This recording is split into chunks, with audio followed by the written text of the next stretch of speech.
மழையில் நனைந்த வாசல் கதை மனிதர். பாட்டி ஒருத்தி மட்டும், மற்றவர்கள் எல்லாம் நினைவுகள். இந்த கதைக்கு ஒரு லைக், ஒரு சப்ஸ்கிரைப் செய்யுங்கள். மழை துள்ளி துள்ளி வீழ்கிறது.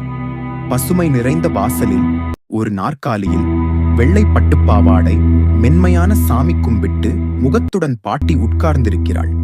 தன்னுடைய உள்மூச்சை மட்டும் கேட்கக்கூடிய அமைதி. விழிகளை மூடுகிறாள். அவள் மனக்கண்ணில் சிறுவன் ஓடிக்கொண்டு வருகிறான். மழையில் நனைந்து பாட்டி என்று கத்துகிறான். அவளது மடியில் விழும் காட்சி ஒரு கனவு போல மறைந்து விடுகிறது. பாட்டி மெல்ல சிரிக்கிறாள். அது என் கண்ணா சொன்ன வார்த்தைதான் என்று தனக்காகவே பேசுகிறாள். அந்த வார்த்தைகள் மனதை நனைக்கின்றன. மழை வீடு முழுக்க பாய்கிறது. சுவரிலே நீர் ஓடுகிறது. ஆனால் பாட்டி துடைக்கவில்லை. அந்த சுவர் அவளுக்கு அந்த சிறுவனின் சிரிப்பைப் போல தெரிகிறது. பாட்டி மெதுவாக ஒரு பழைய புகைப்படம் எடுக்கிறாள். அதில் அவளது பேரன் அவன் முகத்தை தொடுவதைப் போல தடவி, நீ இப்போ எங்கே இருக்க என்று மெல்லக் கேட்டு விடுகிறாள். அவள் அடுப்பை மூச்சோடு ஏற்றி இடியாப்பம் வேக வைக்கிறாள். ஒரு வெண்கல தட்டில் வெண்ணெய் வைக்கிறாள். அருகில் யாரும் இல்லை. ஆனால் அது அவனுக்கே என்று பாட்டி நம்புகிறாள். பாட்டி ஒரு கட்டிலில் அமர்கிறாள். சிறுவனை தூங்கச் செய்வது போல கம்பளத்தில் கையை ஊற வைக்கிறாள். ஆனால் அந்த கம்பளம் வெறுமையாக நெளிகிறது.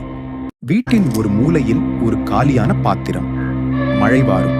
பாட்டி சொல்கிறாள், சின்ன பூனை கூட இப்போ வந்து உறங்க மாட்டேங்குது. ஏன் இவ்ளோ வெறுமை?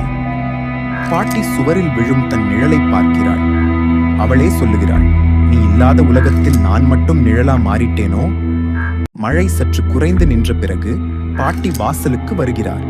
அவளது முகத்தில் ஒரு வலிமையான அமைதி. நீ வந்தாதான் எனக்கு பசி எடுக்கும். இப்போ நானே சமைச்சு சாப்பிடுறேன் என்று சொல்லி சிரிக்கிறாள். பாட்டி வீட்டில் ஒரு சின்ன பிளாஸ்டிக் குடையை தூவி எடுக்கிறாள். இந்த குடையா நீ ஒவ்வொரு முறை எடுத்து ஓடுவே என்கிறாள். குடையை கட்டிலில் வைத்துவிட்டு பின்வாங்குகிறாள். பாட்டி வாசலில் நின்று வெளியில் பார்க்கிறாள். பறவைகளோ குழந்தைகளோ இல்லை. ஆனால் அவளது பார்வையில் அந்த குரல்கள் ஒலிக்கின்றன. அவள் அத்தனை நினைவுகளையும் மறக்க முயலவில்லை. ஏற்கிறாள். கண்களில் கண்ணீர் வரவில்லை. ஆனாலும் மனதில் நனைக்கின்றது. என்னை பற்றி பாடல் எழுத வர ஒருத்தருக்காவது இந்த வீடு பேசணும் என்று சொல்கிறாள். மழை அதன் பதிலாக ஒரு மென்மையான இசையை விளக்குகிறது.